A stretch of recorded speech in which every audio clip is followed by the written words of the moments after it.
Magandang gabi po pala mga mi. Kakauwi ko lang ng bahay. Himala, early tayo ngayon nakauwi ng bahay. Si baby, ayan, natulog. Natulog kung kailan.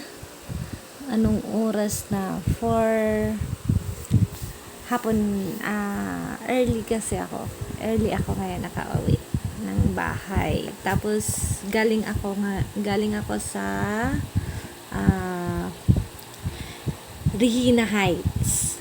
Ngayong araw na to, himala. Isa lang yung client natin. So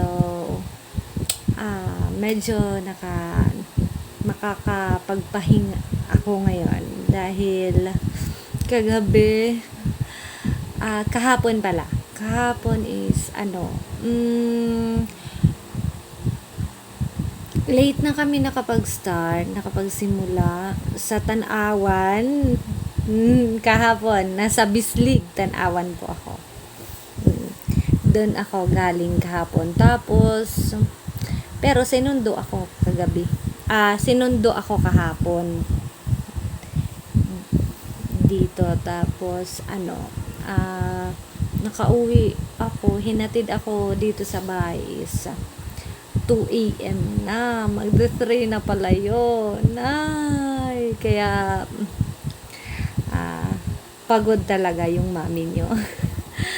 Grabe. Tapos pag uwi ko, gising pa pala si Junakis. Ay nako, kasi natulog ng hapon, nagising siya gabi na. Kagaya ngayon, dumating ako kanina 4 p.m. Tapos akala ko maglalaro lang siya sa milk. Yun pala, ay matutulog. Hindi ko naman pwedeng buwalan kasi nagtatantrum yan siya pag gusto niyang matulog, tapos pinipigilan siya. Kaya mamaya night shift na naman yan siya.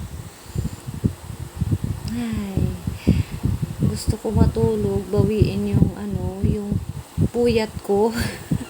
Yung puyat na parang straight last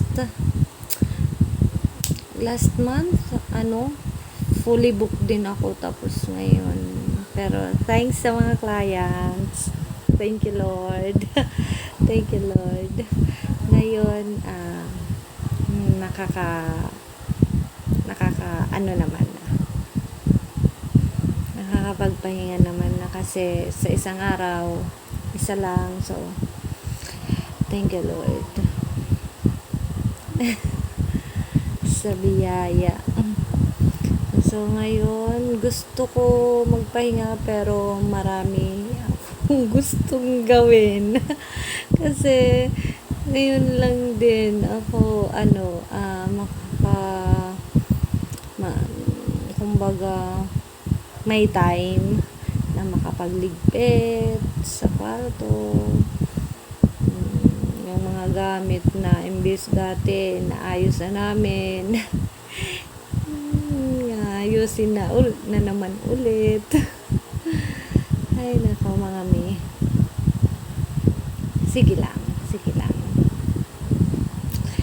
So mag-rest muna ako saglit, tapos mamaya babangon naman ulit para paggising ni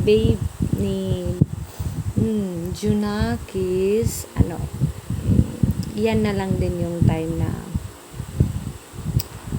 magliligpit ako sa mga iba naming gamit dito.